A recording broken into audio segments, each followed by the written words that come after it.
¿Cómo se te ocurrió entrar a la Fuerza Aérea? ¿Venís de familia No, militar? nadie militar. Absolutamente nadie. Fue una cosa totalmente accidental. En realidad yo quería ser guardaparque. Yo ya había terminado de estudiar enfermería y veterinaria Sí, y quería ser guardaparque. Me fui a anotar a parques nacionales y no me aceptaron por ser mujer. Entonces cuando salí de ahí, venía en el 132, yo en ese momento vivía en Caballito, y estaba muy enojada. Y veo un afiche de Fuerza Aérea invitando a personal militar, a ingresar como personal militar femenino a enfermeras. Y dije, bueno, la Fuerza Aérea, en ese momento no había mujeres en ningún lado, no había mujeres en ninguna Fuerza Armada, en ninguna Fuerza de Seguridad. Por eso me llamó la atención, sí. evidentemente. Y ¿En qué dije, año era? en 1980, Sí, en marzo de 1980. Entonces realmente a mí me llamó la atención eso. Y dije, bueno, voy a ver de qué se trata. Ya que los guardaparques no me quisieron, voy a ver qué pasa en Fuerza Aérea. sí, Y yo creo que fue una de las mejores decisiones que tomé en mi vida. Ingresé en Fuerza Aérea cuando todavía no se hacían los cursos mixtos, tampoco. Igual que en el resto de la educación, en el único lugar donde la educación era mixta era en la universidad. sí. Bueno, en la escuela de suboficiales nosotros no hicimos el curso de asimilación a suboficial, sino que lo hicimos en el hotel de Ezeiza y hicimos las prácticas en las piletas de Ezeiza, totalmente separadas de los varones. ¿Eso para enfermera? Sí, es decir, nosotros no, ya todas ingresamos ya con terciario universitario completo. Sí. Por lo tanto, ingresamos mal como suboficiales. Deberíamos haber ingresado directamente como oficiales. Pero, teniendo en cuenta que éramos la primera vez que ingresaba una mujer, ¿no es cierto?, en las Fuerzas Armadas, yo creo que quisieron probar primero qué pasaba si nos ingresaban como suboficiales. Yo creo que esa fue la intención, porque cuando volvimos de Malvinas nos hicieron el curso de promoción a oficial, ¿no es cierto? Sí. Bueno, Bien. y aprobé todos los exámenes, psicofísico en el IMAE, los de conocimientos, los de prácticas, todo. Y después que terminamos el curso de promoción, de asimilación en Ezeiza, yo fui designada al Hospital Aeronáutico Central como enfermera jefe de terapia intensiva, trasplante renal, quemados. Sí. ¿Y Y ahí ahí cómo, estuve hasta el año 80, ahí estuve toda mi carrera en Fuerza Aérea, es sí. decir, yo siempre estuve en terapia intensiva. ¿Y cómo te enteraste de Malvinas De y que te Malvinas, mi desplegaban? papá me despertó a las 6 de la mañana, que siempre él me despertaba para ir al hospital, me despertó para desayunar y me dice, ¿sabes que ocupamos Malvinas? Las Malvinas vuelven a ser Argentina. Yo dije, papá, ¿de dónde estás sacando eso? Lo acaban de decir en la radio. Por supuesto que salí corriendo para el hospital. Y el hospital era toda una efervescencia total. Nadie sabía nada. Sí, Así que bueno, lo primero que me dijo el jefe de terapia intensiva, en ese momento el primer teniente Müller, que me ocupara de armar los BEM, que eran los botiquines de emergencia médica, que van en todos los aviones de evacuación aeromédica, ¿no? Así que bueno, empecé a hacer los pedidos, cosa que se hacía todo manuscrito, no es como ahora que había mail, nada. Y tenía que pasar de dirección en dirección, cosa que llevaba un tiempo, no es como ahora que todo es automático, ¿no? sí, Así que bueno, después que empezaron a llegar los insumos, empecé a armar los BEM y esto fue durante todo el mes de abril. Durante el mes de abril fueron enviadas 5 enfermeras militares al hospital Rubicable que se armó en Comodoro Rivadavia, que en un primer momento estaba destinado a Malvinas, a Puerto Argentino, pero después se hicieron estudios de terreno y se comprobó que como era muy pesado podía tener problemas en cuanto a la infraestructura y eso, y se decidió dejarlo en Comodoro, cosa que realmente fue maravilloso, porque si no lo hubiéramos perdido, porque al habernos rendido hubiera quedado claro. allá y no hubiéramos tenido más hospital Rubicable. El hospital Rubicable tiene 11 módulos, es un hospital de alta complejidad. En este momento está emplazado en el helipuerto del Hospital Aeronáutico Central y durante la pandemia se usó para atender a los pacientes COVID. Sí. Y Así creo que que lo llevaron también para Sí, para Haití, para África, por todos lados anduvo. Sí. Todo eso gracias a que nos fue a Malvinas. Sí. Bueno, y 5 enfermeras fueron destinadas en el mes de abril. En mayo fuimos otras 5 y volvieron esas. Y en junio fueron otras 5, ¿sí? Y vos estuviste En mayo. En mayo. Exactamente. En mayo en Comodoro. En Comodoro, Sí. y por supuesto, bueno, hice evacuaciones aeromédicas en Merlín de terapia intensiva dentro del continente, ¿no es cierto? Porque el Merlín no tiene tanta autonomía como para cruzar. Aparte, no se justificaba arriesgar un avión de la envergadura en cuanto a complejidad del Merlín para cruzar, ¿no es cierto? Claro. Así que bueno, nosotros íbamos a buscar a los que, por ejemplo, a los pilotos que se eyectaron y que tenían por el traumatismo, o a los que tuvieron, que se hundió algún buque y también, y los llevamos a Comodoro. Sí. ¿Y eso lo tenían en algún lugar específico para ir a buscarlos? No, Dependía de dónde llegaban. donde llegaban, claro. Yo estuve en Tribilín y estuve en San Julián y en Río Gallegos. Sí. Y bueno, concretando, llegaban, se hacía el triage, y los que cuando se hacían las evacuaciones aeromédicas desde Malvinas también.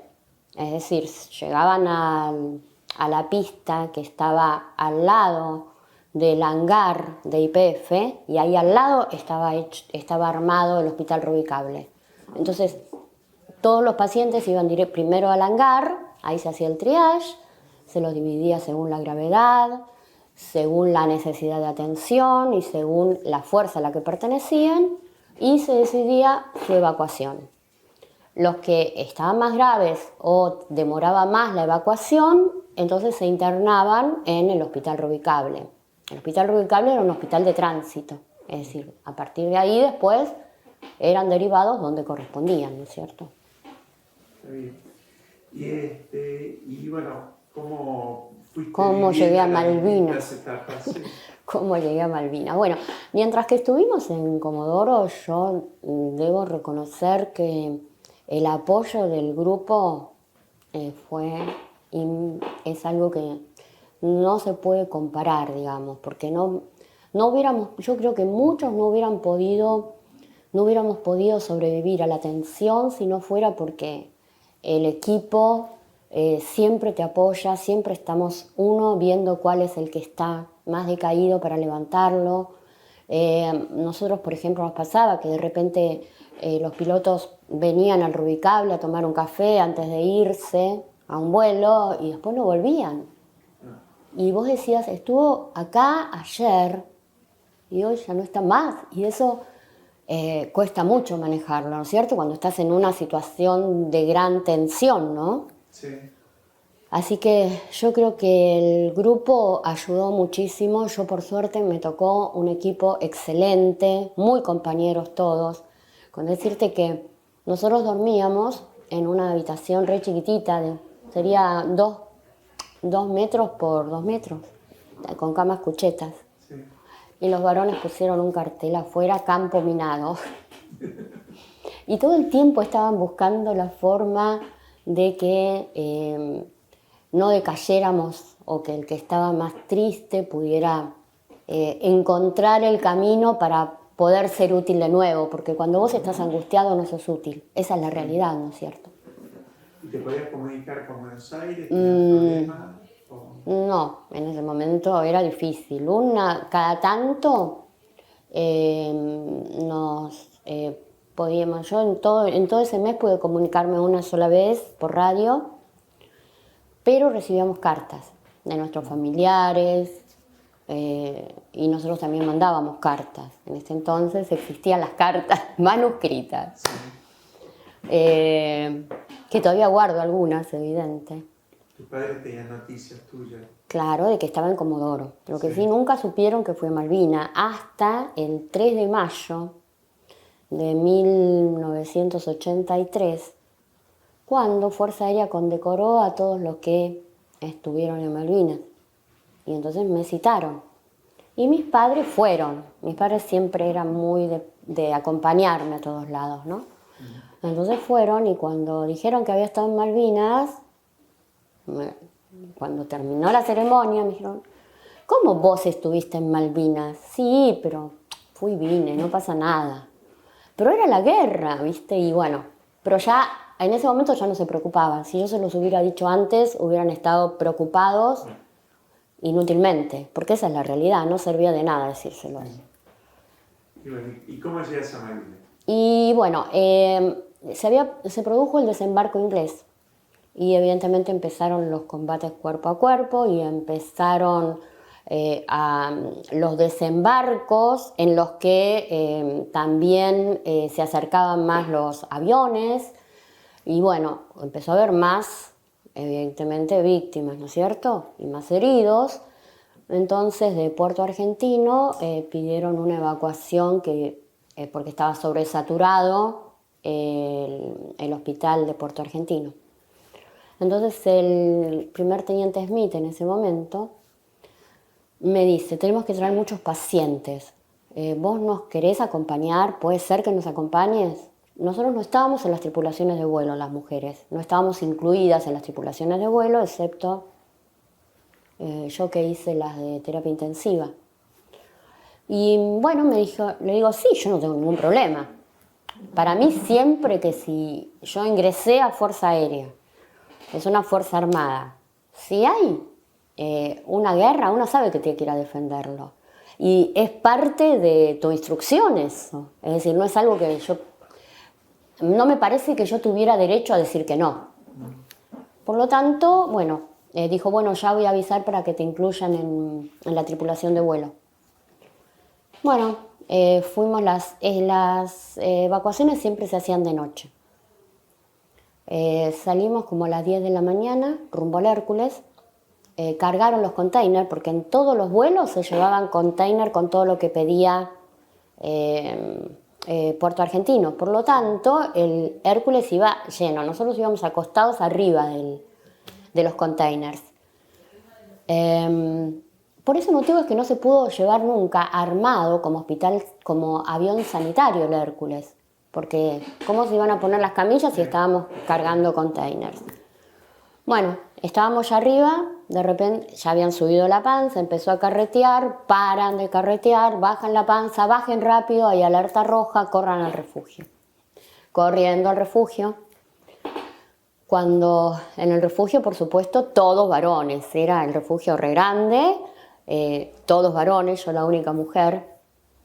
Y realmente, por ejemplo, hay algo que a mí siempre me emocionó, fue el respeto que había hacia nosotros, ¿no es cierto?, hacia nosotras. Por ejemplo, yo estaba al lado de un soldado, ¿no?, en cuclillas al lado de un soldado, todos alrededor, y sin querer el soldado me roza.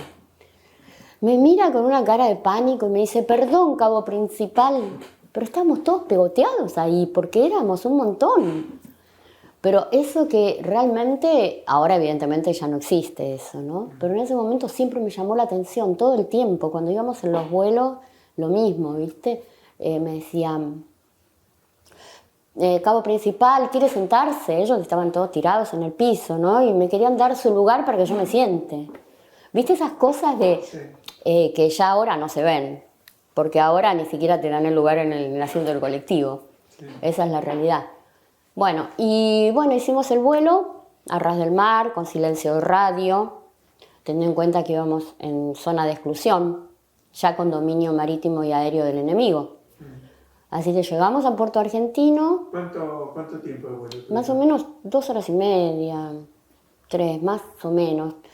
Yo exactamente no puedo registrar exactamente el tiempo, porque primero no tenía reloj, no llevaba reloj, primer punto. Y segundo, cuando uno está en tensión, no tiene verdadera dimensión del tiempo. Es imposible, lo que para esos son segundos, para uno es un siglo. Eso es lo que pasa, porque eso es lo que pasa también en el refugio, todo. Me olvidé, cuando salimos del refugio estaba la disyuntiva si íbamos a cruzar o no. Porque como había habido alerta roja, bueno, después se descubrió que en realidad eran aviones amigos, que claro, como estaban con silencio de radio, no habían sido identificados y por eso fue la alerta roja. Así que dijeron sí, vuelen. Cuando llegamos a Puerto Argentino, nos tiramos de los containers a la pista para que empiecen a bajar los containers y después empezamos a correr atrás del Hércules para volver a subir. Subimos al Hércules, empezaron a llegar las ambulancias marcha atrás, con las puertas abiertas. Siempre hay que tener en cuenta que el Hércules es un avión muy pesado. Por lo tanto, si aterriza, para poder despegar tiene que carretear. Y es un blanco muy fácil. Por lo tanto, toda la evacuación se hace con el Hércules carreteando. Y por lo tanto, las ambulancias tienen que venir marcha atrás todo el tiempo. Bueno, abrían las puertas, nosotros empezamos a descargar a los pacientes, los que podían caminaban y se sentaban a los costados, los que podían nos ayudaban a bajar pacientes que de repente estaban en camilla o no podían caminar, hasta que en un momento el capitán el capitán Villegas, que era el que estaba al mando de la aeronave, nos avisa que se va a subir la panza porque hay alerta roja. Así que subieron la panza y se terminó la evacuación en ese momento. Había más ambulancias, pero lamentablemente hay que tener en cuenta que hay que defender lo que hay.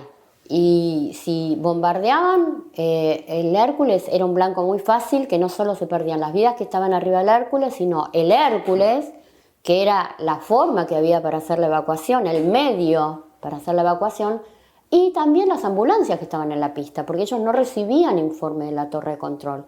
Se daban cuenta que iba a haber un ataque cuando el Hércules subía la panza, entonces rápidamente volvían al hospital. Bueno, salimos y al poco tiempo que despegamos, el capitán informa que nos estaban persiguiendo 3 Sea Harrier y que íbamos a tener que cambiar la ruta. Así que se prolongó mucho más el vuelo. Nosotros íbamos a oscuras dentro del Hércules, con linternas que llevábamos en la boca para iluminarnos, y así atendíamos a los pacientes. Finalmente logró eludir a los Sea Harrier, siempre a ras del mar. Los soldados veían golpear las olas contra las ventanillas, ¿viste? Y bueno, finalmente cuando entramos en la Patagonia, el capitán avisó a Comodoro que estábamos volviendo. Cuando nadie pensaba que volvíamos ya, porque se había extendido un montón, ya era de día. Los vuelos siempre llegaban de noche, ya era de día cuando nosotros llegamos. Nos estaban esperando todos en la pista. El brigadier Crespo, el director general de Sanidad, todos los que formaban el hospital Rubicable, todos nos estaban esperando. Eso demuestra el compañerismo que había, ¿no es cierto? Y que de repente el que no lo vivió no puede tomar la dimensión real, porque todos nos abrazaban. Bueno, finalmente hicimos el triage y los pacientes que iban a ser derivados fueron derivados y los que todavía no eran derivados pasaron al hospital Rubicable. Yo volví a fin de mayo, cuando vinieron las otras 5 enfermeras, yo volví a Buenos Aires. Sí. Dormí 3 días seguidos, porque allá prácticamente era de noche llegaban los vuelos, de día dormías cuando tenías un momentito de tiempo, ¿no es cierto? Así que estuve 3 días sin comer, sin tomar nada. Mi mamá cada rato venía, ¿no querés tomar un poquito de leche? ¿No querés? Y yo lo único que quería era dormir. Dormí 3 días porque después fui inmediatamente destinada a la Escuela de Aviación Militar. Es decir, directamente, por lo menos pude dormir para no ir dormida a la Escuela de Aviación, ¿no? Sí. Para hacer el curso de promoción alférez. Y ese curso sí fue mixto. Por primera vez fue mixto. Sí. ¿Eso en el 1982? En el 82, correcto. En junio del 82. Cuando nos rendimos, nosotros fuimos los primeros días de junio. El 14 de junio, cuando fue la rendición, en la formación de la mañana, el oficial de turno nos dijo: tengo que darles una mala noticia, nos hemos rendido. Ay, nos miramos todos y realmente fue un desasosiego total, porque nosotros, la mayoría habíamos vuelto en mayo, y hasta mayo se habían derribado aviones, se habían hundido buques y todavía teníamos esa esperanza de que iban a seguir siendo nuestras las Malvinas. Cuando nos dijeron eso fue un desasosiego total, una angustia. Pero la escuela de aviación es una vorágine en la que a la mañana tenés instrucción militar y no tenés descanso hasta el mediodía, a la tarde tenés cursos, después tenés que estudiar y después tenés imaginaria a la noche. Es como que no tenés tiempo de pensar. Realmente no, yo creo, a mí me pasó, no tuve tiempo de pensar. Volvimos a fin de año. Volví a mi lugar, al hospital aeronáutico, a terapia intensiva. Nadie se acordaba de Malvinas. Así como nosotros es como que nos habíamos anestesiado, parece que la sociedad también. Nadie se acordaba de Malvinas. Nadie nos preguntó, nadie habló. Y bueno, Malvinas quedó en el olvido por eso. ¿Nadie en el hospital? Nadie. ¿Tampoco afuera? No, nadie. Por eso es que tampoco nosotros hablamos. Porque yo creo que uno para hablar necesita que al otro le interese. Yo no me voy a parar en una plaza y decir no, porque en Malvinas. Si vos no preguntás es porque no te interesa. Por eso tenemos que aprovechar ahora que todos están preguntando. Porque ahora la sociedad entera está preguntando. Sobre todo la parte educativa está terriblemente interesada. Este es el momento que no podemos desaprovechar y que tenemos que estar siempre dispuestos a hablar. Yo sigo en contacto con Fuerza Aérea, Sí. en muy buen contacto con Fuerza Aérea, me sigo viendo con los veteranos de Fuerza Aérea. Y realmente creo que es importante que se sepa que a las mujeres nos costó llegar, ¿no es cierto? Que no fue un jardín de rosas llegar y que tuvimos que pasar por malas experiencias, no con respecto a, como se dice, abuso, no, nada que ver. Yo siempre fui absolutamente respetada en Fuerza Aérea, siempre fui muy bien considerada, pero se olvidaron de ascendernos. Un detalle. ¿A vos sola o...? Y no, yo era la más antigua, mientras que no me ascendieran a mí, no podían ascender a nadie. Cuando vos fuiste a la escuela aeronáutica para hacer el curso de oficial... De alférez éramos Sí, 6. 6 mujeres. Después hicieron 4 cursos más mientras que yo era alférez. Por eso te decía que eran alférez de primera promoción, alférez de segunda promoción, alférez de tercera promoción, alférez de cuarta promoción y nadie más. No había ni un solo teniente. No puede ser. Algo está mal en eso. Y eso es lo que me motivó. Es decir, yo sabía que al año yo tendría que haber ascendido. Porque según el Código Militar, si estuviste en guerra y si no tenés a nadie arriba, si sos el techo, digamos, de la promoción, te tienen que ascender al año. No me ascendieron. Dije, bueno, voy a esperar a los 2 años. Tampoco me ascendieron. Voy a esperar. Los 3 ya empecé a hablar. Como no obtuve respuesta, a los 4 empecé a hacer notas. Manuscritas, por supuesto. La dirigí primero al director administrativo. Tardó 2 meses en llegar al director del hospital, que estaba al lado, la oficina de al lado era. Tardó 2 meses en llegar mi carta. Tardó 3 meses en llegar a la Dirección General de Sanidad.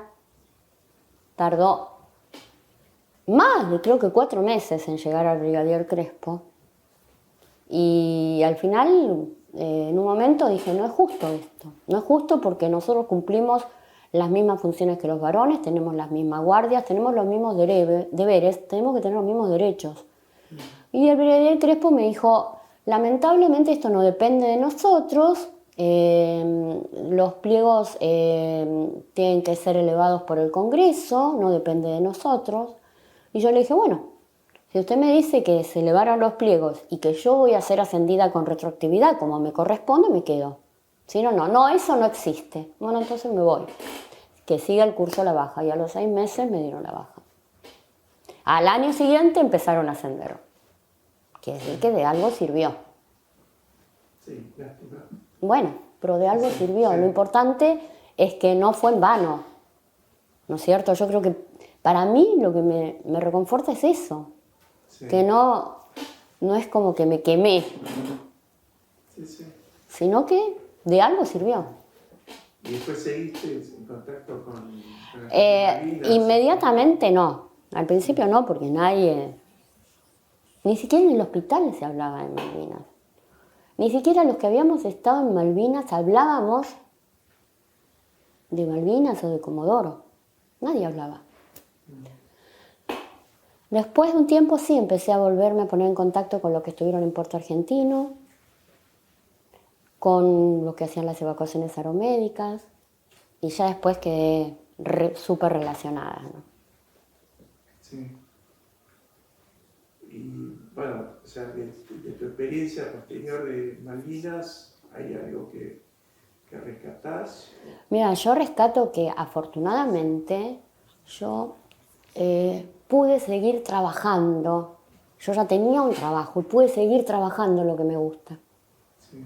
Y eso es como que, teniendo en cuenta que la parte de Malvinas estaba anestesiada, me permitió seguir con mi vida, totalmente. Porque yo seguí trabajando como enfermera y como veterinaria, las dos cosas, por supuesto, siempre hice las dos cosas a la par. Por lo tanto, no tuve mucho tiempo de ir retrospectivamente y lamentarme. Yo creo que para mí puede hacer una resiliencia, ¿no es cierto? Y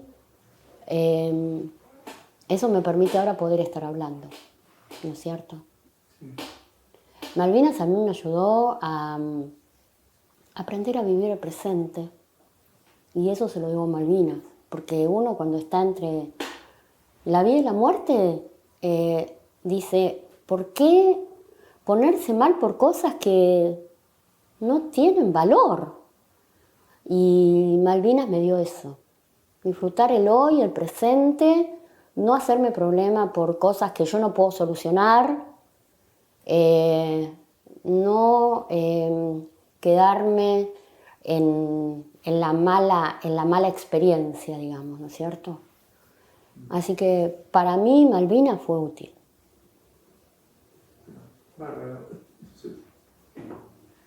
No sé si quieres.